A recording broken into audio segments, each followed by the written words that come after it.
him to listen to this, and for, other kids looking to get into it growing up, or even the kids that you're coaching with your program, is, you don't have that time in that hour session to talk about all the stuff outside that you've had to go through and you've had to deal with, and the trials and the tribulations and the bullshit and the politics. Yeah, absolutely. Where you're trying to teach them the skills to get them to where you got to. Yeah. But it's those almost like a mentorship program. Yeah, no, and that's actually a really good thing that you added there, because especially I don't do it as much as my younger groups, because my younger groups are just at a point. I mean, I'm a dad too, right? I know how kids' minds work now, and it's not like when we were kids. No. Like there's iPads and iPods and video games and this game and that game and everything's and electronic. YouTube and exactly.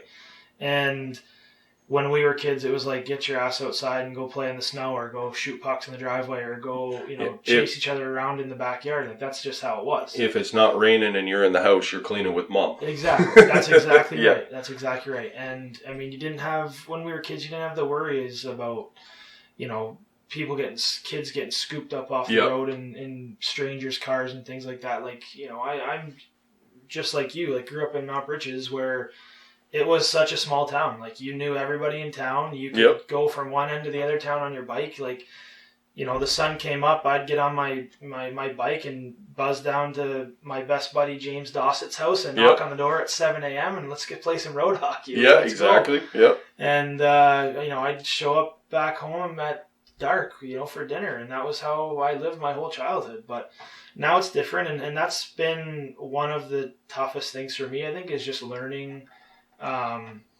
Because as I said, my oldest daughter's 6, so I don't know quite how the minds of like a 12 or 13-year-old work. Yeah. And that has taken a little bit of adjustment for me, but I have a great grasp on it now.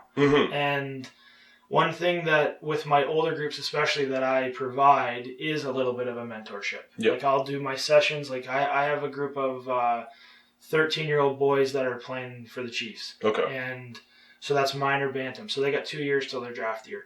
So typically what I do with them is, because they're at the highest level they can be for their age, and they're kind of getting into that political aspect of AAA hockey, like, prospects teams and agents calling and this and that, and money grab after money grab. And it's like, I have parents calling me and asking me, like, what's good, what's bad, what do I need to do?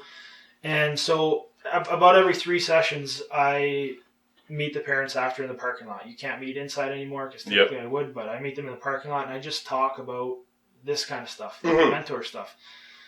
Is it, for example, I had a mother last week asking me about agents. Is it important to get your kid an agent? And what I always tell those people is, like, there's no such thing as a dumb question, because if you're wondering that, then there's probably everybody else that's wondering the same thing. Oh, for sure. So at 13, do you get your kid an agent? Well, the answer is no, simply because it's just a distraction, and kids at that age can't have too many distractions. No.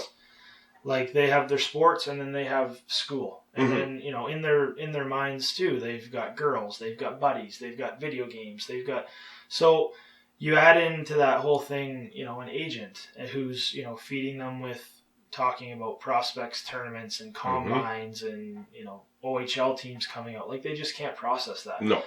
So what I always, what I told this mother and what I've told all the parents is just let the kids play. Like, be supportive. Obviously, these, if they're doing extra stuff with me as far as development, they're giving them the tools.